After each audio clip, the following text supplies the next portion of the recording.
நிறைய அறிவு இருக்கும், நிறைய பேர்கிட்ட இருக்குது. ஆனால் அறிவு இருந்துட்டதுனால அவரை போய் நல்ல மனிதர்னு சொல்ல முடியுமா? அறிவு இருந்து எவ்வளோ பேர் ஏமாத்துறாங்க. நிறைய பேரை அறிவு ஜாஸ்தி ஆகிட்டதுனாலே ஏமாத்துறாங்க. சரி, பணம் வச்சுருக்காரு, பணபலம் இருக்குது, அதனால் அவர் ஒரு நல்ல மனிதர்னு சொல்ல முடியுமா?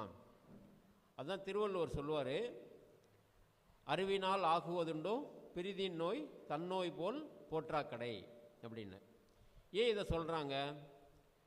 நிறைய அறிவாளிகள் இருக்காங்க, புலமை பெற்றவங்க இருக்காங்க, நிறைய புலவர்கள் இருக்காங்க, அறிவில் சிறந்த வல்லுநர்கள். ஒவ்வொரு இப்போ இங்கே கூட வரும்பொழுது வந்து பார்த்திங்கன்னா ஒரு இடத்துல பார்த்தேன், சர்க்கரை நோய் நிபுணர் அப்படின்னு போட்டிருக்காங்க. அப்போ அந்த அளவுக்கு படிப்பில் வல்லமை பெற்றவராக இருக்காங்க, ஆராய்ச்சி துறையில் வல்லமை பெற்றவங்களாக இருக்காங்க, சயின்ஸ் அறிவியல் புதிய புதிய கண்டுபிடிப்புகளை வந்து கண்டுபிடித்து அதில் வல்லமை பெற்றவர்களாக இருக்காங்க. ஆனால் இவ்வளவு அறிவு பெற்ற வல்லமை படைத்தவர்களாக இருக்கிறார்களே, அந்த அறிவை கொண்டு